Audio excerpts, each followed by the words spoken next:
Jesus answered her, "If you knew the gift of God, and who it is that asks you for a drink, you would have asked him, and he would have given you living water." "Sir," the woman said, "you have nothing to draw with, and the well is deep. Where can you get this living water?"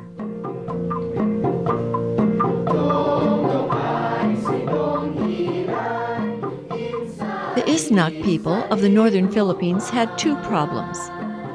They were without running water and were without the living water.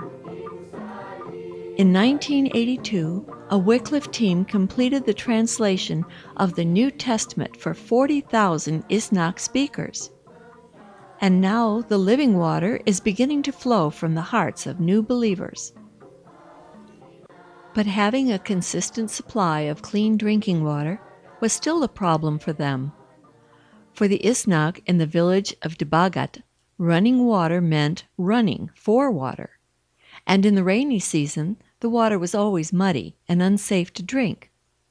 So in January 2005, a team of American volunteers made a concerted effort to bring running water to the village of Dibagat, which was not just a matter of going to the city hall and paying a hookup fee, as we in the States would do.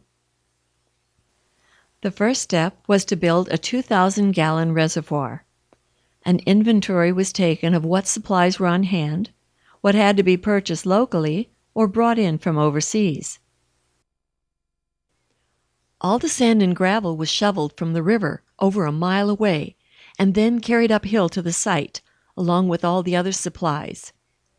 The foundation was dug by hand, and the forms were put into place and reinforced. The cement had to be mixed by hand as well.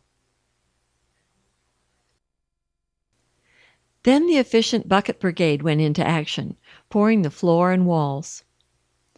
A smooth finish was added to the inside, and a snug-fitting top with inlet and outlet was made and set in place. Watch the fingers, guys. No blood or body parts in the reservoir, please. The second step was developing the spring, which was approximately 2 miles away and up a 65-degree incline. Just getting to it was a challenge. Once the source of the spring was found, a hand-turned drill routed out a path for the well point to be set, which would filter the sediment from the water. The third and perhaps hardest step was clearing a path to run 3,000 feet of pipe to the village below. Bamboo thickets were everywhere and had to be cut. But then, workers had to be careful not to slip on wet foliage and fall onto the knife-like stumps that remained. While the clearing took place, much of the pipe had to be rethreaded.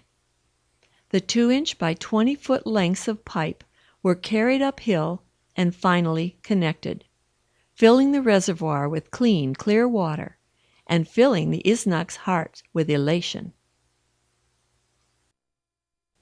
Now every family in Dibagat has its own outside tap, and every family in Dibagat has access to the living water of God's Word. The two go hand in hand.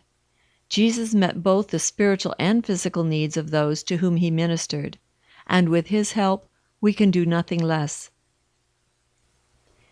There are between 100 and 200 more Isnag villages still without running water and living water.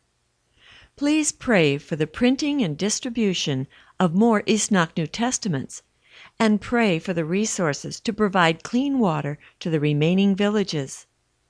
If you are interested in being involved in the Isnag Water Project, please email or phone Wycliffe member Nard Pugyao to join the team.